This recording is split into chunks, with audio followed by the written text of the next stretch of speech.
Well, a very good morning to you and welcome to our preview of today's racing on this Thursday, the 30th of June. We're racing at Turffontein on the inside track with approximately 48 hours to go until the Hollywood Bets Durban July. I'm joined by Lyall Cooper to preview today's 8 races carded. And good morning to you, Lyall. We delayed this program a little bit because to cater for the stages of load shedding, we're up to stage 6. They said that stages 7 and 8 are yet to come, but that we're on track for that. But we're going back down. I think we're in stage 2 right now. Oh, we're going back to stage 2. Oh, well, that's wonderful. Looking good, Nick. Looking positive.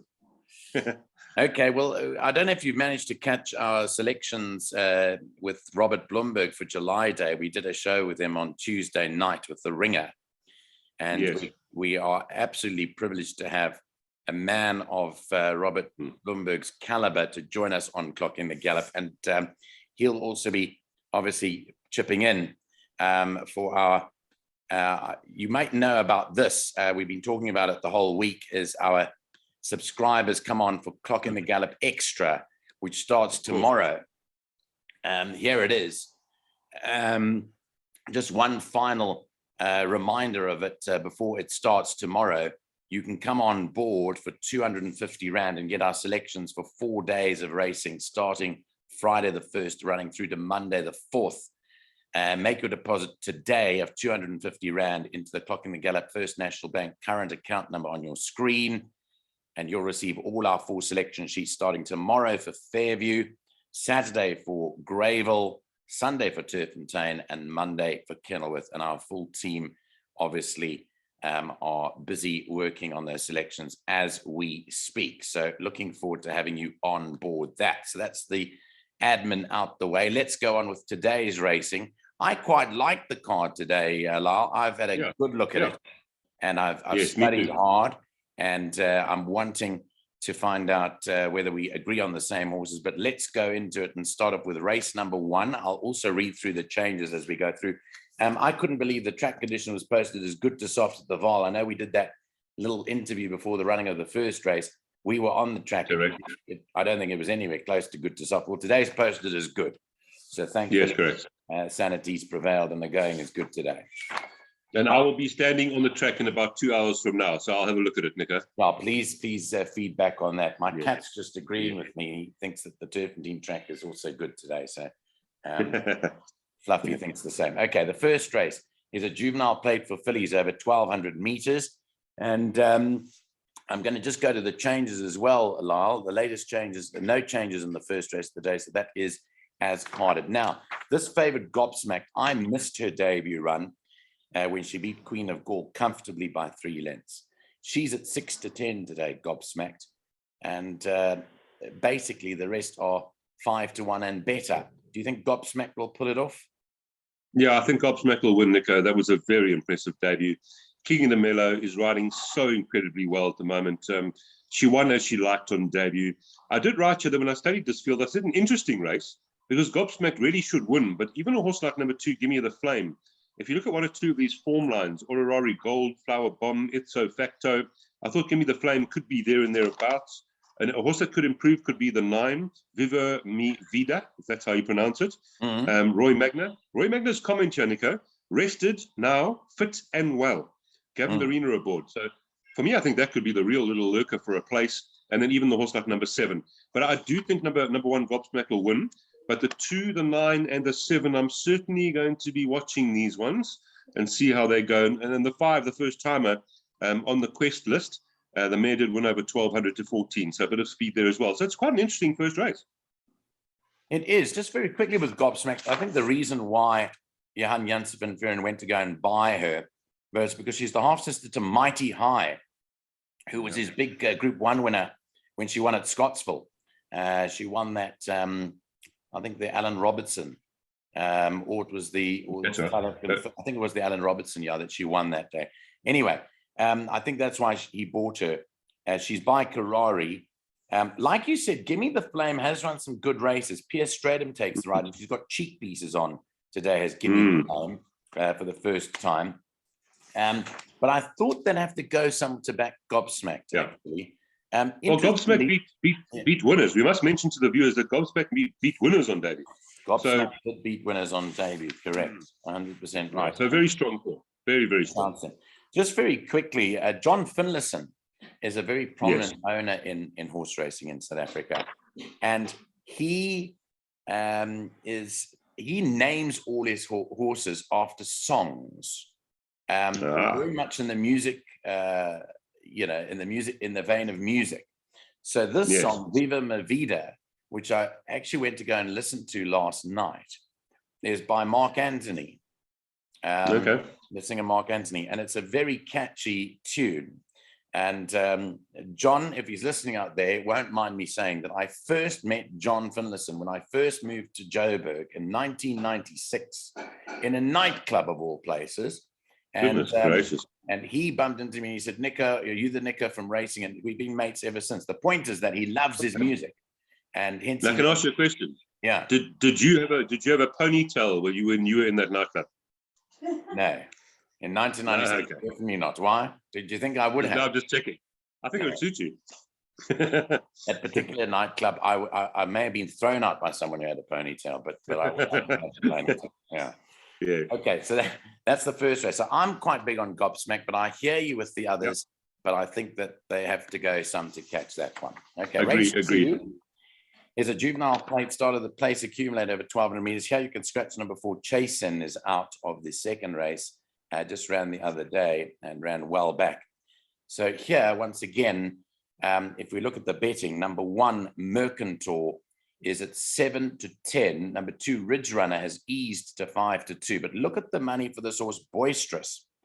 Tyrone Zaki, Silvano Colt, from 25-1 to 10-1. And number 9, Nyali Beach, down at the bottom, the filly. Give me the green light, filly. She's into 7-1 from 8-1. Your feelings on race 2? No, I'm strong on Mercantor here. The form line very, very strong. That penultimate, he had River Kawaris behind him. So, I mean, that is plenty good enough to win a race like this. I think Ridge Runner could improve. The mare was a very, very speedy mare, Easy Street. Keegan de Miller for Johan Jans van Vuren. I think that one could run second. And then of the first timers, I thought Boisterous from that draw is going to be very difficult, even if he's really good. From a draw of 9, now 8 on debut, not loving that draw. Of the first timers, I thought Dungeons, number 6, with Caden Brewer taking the 1.5 kilograms off, would be my place play there. Dungeons, the mare also won over 1,200, so there was some speed there.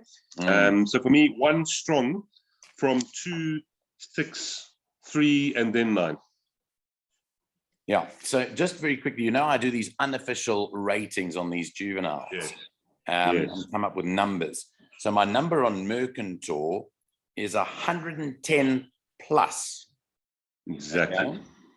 Okay? So that means that if I were to believe Boisterous would beat Mercantor, okay, because he's getting 5 kilos from Mercantor, that effectively is 10 pounds. I must think that Boisterous is either rated 100 or more on debut. Correct, which is absolutely impossible. No. Can't happen. Mercantor, well, it might be a very good horse. Tyrone Zaki's known to choose very, very good horses as juveniles. But from a 9 draw against the more experienced Mercantor from a 2 draw, forget about the 5 kilos. The draw of 8 now because of the scratching of chasing. So 8 as compared to 2. You'd have to believe Boisterous has to be a champion, has to already be a champion. 100%. Any one of them. Boisterous has to run to a rating of 100 or more on my rating. Exactly. Which is very hard. That brings back memories of Reunion. Correct. On debut. It was rated even higher than that, I think, on debut. Yeah, it was, Okay, let's go to race number 3, and it is the start of the pick 6 at 13:35. It's a maiden plate over 1,200 meters. Scratch is number 6. Now, that has just come through as a scratching. Aralina. Aralina is a scratching. Has just come through as a scratching, and that will absolutely devastate me. Massive. Because I'm just now going to send my fellow mates a quick message. That was your banker, was it? It was a banker in the bipot. So unfortunately, in race 3, number 6, Aralina is now a scratching, which was my banker in the bipot there. So that was at 8-10. Now that throws the race wide open. What are you thinking, Lyall? Well, Nico, I was going to take on your banker anyway. I did think it could win, Ari Lena, but I like a bit of number 7, Always Better, who was a 10-1. Of course, that's not going to last very long. Kabelo Matunyani for Paul Matchett hasn't, lit the world alight, but that 4th on debut behind Anfield's Rocket has produced Ridge Runner and Quick Run. The 6th behind Acorn is not a bad form line. There have been 2 winners there. Last time out, not brilliant by any means, but I think from that draw 4, I was going to say Always Better could make the favourite run. And then over the page, those 2 first-timers, we'll watch them. William the Fighter and the 11 Efficient Trader. I think they both have to be included there now, particularly that favourite Scratched. And then a horse like number 8, Love Me Again. Because it's got 54.5 kilograms, the son of Captain of All, and a draw of 1. This might be a player as well. So, Nico, this has thrown the cat amongst the pigeons. Yeah, it has. It has definitely thrown a cat amongst the pigeons, and I'm quite perturbed about it. But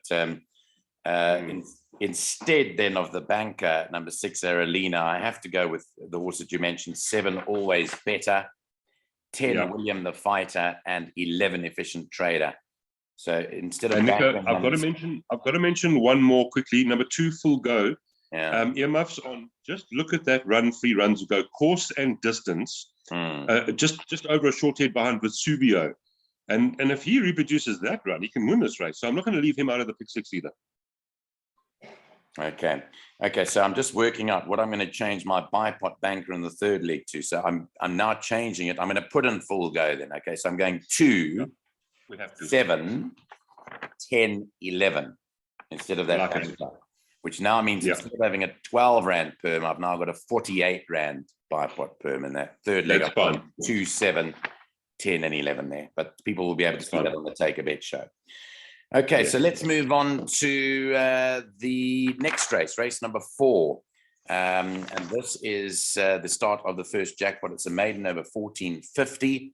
Hopefully no late scratchings here. Alamites in front only on number 1, All Around the World. Compression Marks goes on 3, Spring Will Come.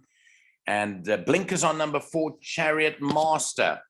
It looks like a race in 2, the bottom 2, Mo Jive and Twice the Storm. How did you think? What did you think? Yeah, 100%. I think the 2-year-olds will fight this out. Dennis Shaw's versus Warren Kennedy. Mo Jive versus Twice the Storm. I really struggle to separate them. They both arrive here in very good form.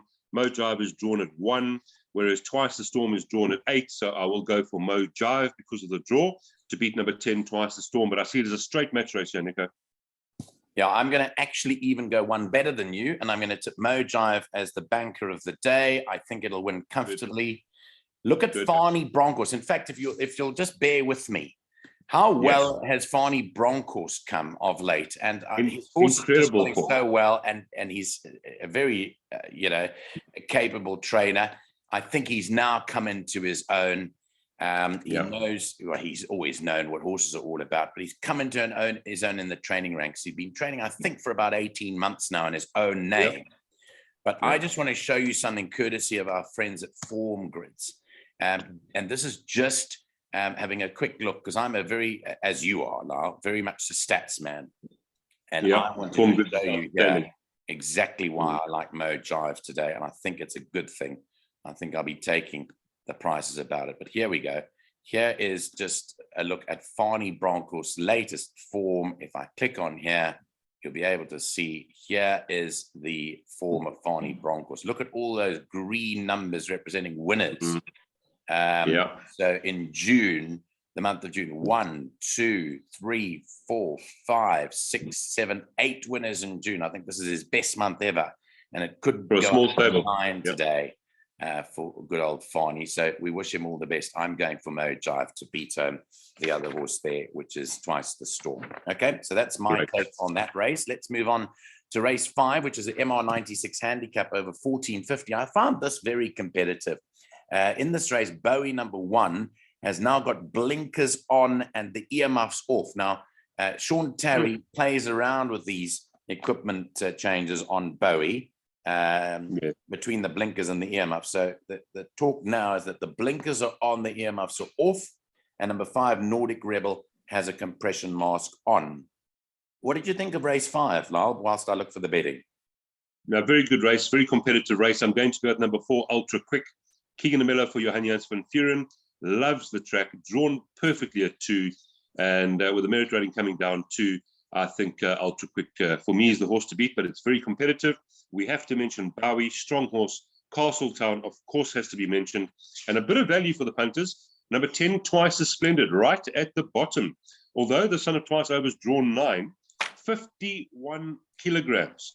Now, if you go line here, if you draw a line through Team Gold with all of the horses, Castletown, Ultra Quick, Twice as Splendid, just to mention a few, I had Ultra Quick on top, and then a horse like Twice as Splendid could also upset the apple cart here if you look at the weight. So good race, this one. Narrowly number 4, Ultra Quick. Okay, I'm just eating my breakfast while listening to you. I can tell you, I think it's too far for Twice. I'm not convinced that Twice as Splendid gets the trip. So that's why I'm a bit iffy on Twice as Splendid, even though it comes in with 51 kilos. I certainly agree with you with Ultra Quick. I think that's a big runner today. And, you know, we were looking at our price boosters earlier and what we could tip for a price booster. So I'm just sending a quick voice note to Neil, because in race 5, we both do like number 4, Ultra Quick, who's quoted it, I think, 11 to 2. I'm going to bring up that betting so you can have a look at it. It's a good price. Another possibility for a price booster is this was Ultra Quick today, race 5, number 4 at 11 to 2. And he is Ultra Quick. Yeah, he is Ultra Quick, and he's going to go off to the front, and he's got a good draw. He races well from the front. He's got a good draw. And he's got Keegan de Mello, who is in very much fine form at the moment. He is. So I'll tell you what I narrowed this down to. I like Ultra Quick. I thought Barney's Pride is on the up, but it's not drawn well at 10. But again, he races well from the front too. I just hope they don't go out and cut throats, but he's going to have to do all the donkey work from an outside draw to get to Ultra Quick. Hence, I prefer Ultra Quick to Barney's Pride, but I do give Barney's Pride a chance.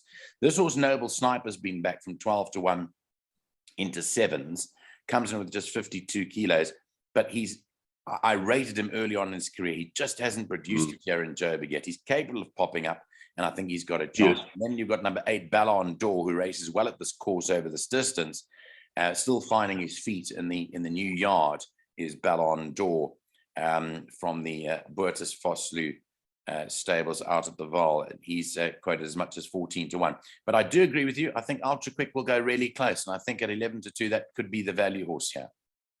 I like it. It's a very open race. Yeah. Not an easy race to predict, but let's see what happens there. As we move on to our 6th race now, 3:15. It's a fillies and mares 80 handicap over 2,000 meters. And in race 6, you can scratch number 3, Ariam is out of race 6. Number 8, Coral Dawn has a compression mask. And number 10, Angel of the Morning, Alamites in front and Unshod behind. Right, let's go and see what you're thinking here in race number 6. What's your take on this one? I didn't like this race either, Nico. I'm going with number 4, Code Zero, the daughter of Master My Fate. I looked at all the horses and I couldn't find one to beat her besides, as we mentioned earlier, last year maybe. So Code Zero from last year, a horse like number 5, Let There Be Lights, could be a nice improvement with Gavin aboard as well. Could keep galloping. It is that time of year now. Might suit the way she runs. And then even a horse like number 3, Ariam, which was scratched, as you've just mentioned, and then Capistel. So I'll put all those 4 in. 4, 5, 6, and 7 for you, Nico. Not quite trusting this race. Yeah, this horse Code Zero has run well from poor draws, I see. It has. If you look at it, it's had 2 bad draws the last 2, but it's still run well. Yeah. Today it isn't drawn well. So yeah, and it's up in class. It's up in class. I made last year probably the horse to beat, but you know, she can run in and out. The St. John Greystone is not in the greatest of form of late, but I do like last year. I think Code Zero will be on the premises. I put a distance question mark next to Let There Be Light, 2,000 meters. But Lorena's on it, which is a huge jockey strike from the last 2 Sasibo rides. I see young Sasibo dropped his stick a few times on the last meeting. Tuesday. Sorry? Tuesday it was. Yeah, Tuesday he dropped his stick a couple more times than is necessary, really. And then the other horse I wanted to include was Castle Durrow for some reason, because the blinkers are off. This horse may improve without the headgear on. So I wanted to include Castle Durrow in the mix too. So all of Castle Durrow, Code Zero, Let There Be Light last year, Capistel. It's not a nice race. No. I made last year my first choice, but it was only narrowly. Okay, we'll have our coffee there. I'll take Code Zero, you take last year. Okay, fine. We're in agreement on the next race, though. Race 7, Yes. which is a fillies and mares 95 divided handicap over the 1600 meters. Let's just quickly look at the changes here in the 7th race. Looking, there are none. So race 7 is clear as carded. Now, the betting has Wakonda favorite down at the bottom there, number 10 at 28-10. Number 1, Ulalate, is at 9-2. And then Hollywood Bound, number 4 at 6-1, 7-1, Ballroom Bliss, and 11-2, Anne Boleyn, number 2, 8-1 from here to eternity. And 7-1, Florentine. I mustn't forget number 6, Florentine at 7-1. Where are you going? I am going for Hollywood Bound to beat Wakonda. Then I'm going to go Florentine. I think Florentine's a runner here, if you look at the weights with Ulalite. And then, of course, number 1, Ulalite. So Hollywood Bound, you and I did chat about one horse before we came on, and it was Hollywood Bound. Staying on last 2, beat Ballroom Bliss, beat From Here to Eternity, and Florentine last time. 16 again. I think that's the horse to beat in this penultimate race. Okay, so I therefore definitely agree with you on this one. There's no coffees going around unless we decide on what coffee we're going to have. The point is that there are 2 3-year-olds in this race, and I think those 2 3-year-olds will fight it out. Wakonda, because of the weight of 54 kilos. I put a distance question mark. I think she'll get the trip though, because she likes this course. The main thing is she likes this track, the inside track. If you look at her runs on the inside track, it's good. And she runs well. So I don't think the distance will be a problem on this track. However, if it was the stand side track, I wouldn't be going for her. Hollywood Bound is the horse. Very interesting, because I watched that last race carefully, and she was closing in from an 8 draw today. She's got a 3 draw, Danielson back on, Magnus Stable in good form. Everything points to a good run from Hollywood Bound. So I'm going for one of the 2 3-year-olds to win. I'm tipping them 4 and 10 as the horses to beat in the race. After that, maybe Florentine, maybe a horse like Ballroom Bliss with Lorena on. Ulalate, you mentioned the one. All of those do have chances, but I'm definitely going for Hollywood Bound ahead of Wakonda. Those 2 to fight out this one. Agreed. Let's move over. It takes us to the last race of the day, race number 8. The betting will update in a moment. This is a fillies and mares 77 divided handicap over a mile. And in race 8, you can scratch number 6, the Rose of Bashar. Number 15, Twice as Special, gets a run. Mandla and Tuli is the rider. And the other changes, number 4, Little Miss Sunshine has a compression mask on, and cheek pieces go on. Number 5, Halloween. Now, I asked you about your thoughts on this race before we started the show, and we disagreed. But tell me what you like, and then I'll confirm what I like. Well, I like Princess Philippa. You know, I studied this race a whole long way round, with Halloween, starting off with Halloween, and I ended up with Princess Philippa. Those last 2, she's ran against stronger. They're 2.5 lengths behind Bella of Belize. 1st, 2nd, and 4th have come through to win. She then ran 5th behind Lucy in the Sky, who's no slouch. She goes back up to 1,600 meters here this afternoon. I think that's going to suit her perfectly. And for me, she is the horse to beat. Number 7, Toto's Dream. Very nice form. The form lines are working out well, 54.5 kilograms on a line through Emerald Princess. There shouldn't be too much between Toto's Dream and Hochiwichi, by the way. And then, of course, number 5, Halloween, just a horrible draw again, but deserves a win one of these days. And if you go back, Nico, to the Bella of Belize form line, Halloween was behind Princess Philippa, and she's drawn wide. So, hence why I'm going for Princess Philippa. Yes. I don't think there's any value in Halloween at 3-1. No, not in that draw. I wouldn't be taking 3-1 about Halloween, not with stolen money. No. So it's 3-1 Halloween, 4-1 Toto's Dream, 5-1 Hochiwichi, and 11-2 Princess Philippa. I like your Princess Philippa on the grounds of the following: that in its last run, it ran 5th to Lucy in the Sky, and this race is a fillies and mares 77 handicap. The previous race, we're tipping Hollywood Bound, who ran 2 1/4 lengths behind Lucy in the Sky, half a length in front of Princess Philippa, to win a fillies and mares 95 race. Exactly. And they ran in the same race. So what I'm saying is that surely Princess Philippa is good enough to win fillies and mares 77, but it's all about the company. It's not so much as viewing it in isolation. For that reason, I'm taking you on here with the horse that you mentioned second. Toto's Dream. Toto's Dream, only because of the weight. The 5 Yes. kilos for me is the swing. And that's the swing that swings it in Toto's Dream's favor for me. I've looked at collateral form lines, and you know what? There's one thing I like doing courtesy of Form Goods, and I don't know if you do it ever. They ran the same distance on the same day. I know it's not the same race, but they ran the Yes. same distance on the same day.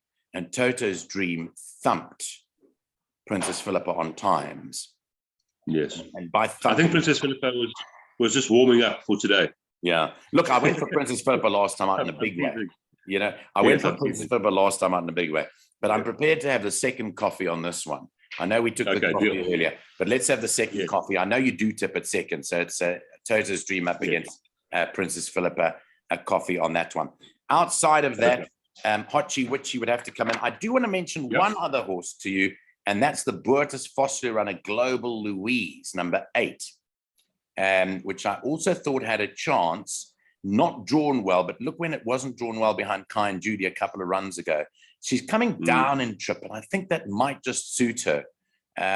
You know, when you go back to the Monashada run, okay, and I know I'm going back quite a bit. Monashada ran 4th in the Willavington 2000. So I think Global Louise coming down in trip has got a sneak here at 20-1, and I'm not leaving a little trifecta chance. Yeah, I'm not leaving that run loose. I'm going to throw number 14, Fascinado, just for the quartet, Nico. You always don't leave it out. You always do. You'd have to be sick if you didn't throw it in, because you always go for it. Okay, so that's our take on today's meeting. That race doesn't look easy, but I think our 2 horses will fight it out. And I'm expecting both Princess Philippa and Toto's Dream to fight this one out. And I like Toto's Dream. As you said, you like Princess Philippa. I wouldn't be surprised if you win. I wouldn't be surprised if we go back to you being in front in the coffee stakes. We'll see. We'll have to wait and see. Anyway, Lyall, it's 2 days to go to the big one. I'm not going to let you go scot-free off. I'm going to ask you what you fancy for the big race, the Hollywood Bets Durban July. I know you'll be working in the studios on that day. Yes. And I'll be heading down to Durban tomorrow. But what is your feeling? What have you shortlisted? What have you narrowed it down to in Lyall Cooper's mind? Who's going to fight out the finish of the July on Saturday at Grave? Nick, I must say, I think it's an incredibly open race. It is a magnificent July because there's so many with chances. I am settling with Linebacker. I think you with Linebacker as well. I think Linebacker will be there in the top 3 or 4 or 1. And my big value bet is going to be Flying Carpet. Okay, what price is that? You know, at one stage it was huge. I thought yesterday was about 16-1, but surely it couldn't be that low. Surely I'm wrong. I haven't looked today. I don't think it is. It must be a big price. No, it must be huge much bigger. Yeah, of course. And then another huge roughie everyone must put in for the quartet is Asterix. Just put Asterix into the quartet. Yeah. Well, you see, everyone's got varying opinions on it. You know, we've said it time and time again. We've had several shows, and I'm going to repeat it. All I'm going to say is, if you want the Clock in the Gallop take on it on Saturday morning, subscribe to the Clock in the Gallop extra service, which we're offering you. You can get on even as late as Saturday morning. We'll accept the lastminute.com entries to our subscription service. Lyall, enjoy today's racing at Turffontein. Great being with you, and we'll speak to you again on Sunday with more racing at Turffontein. Enjoy the July weekend, and thanks again for your time this morning. You too. Thanks, Nico. Bye-bye. Cheers. Bye.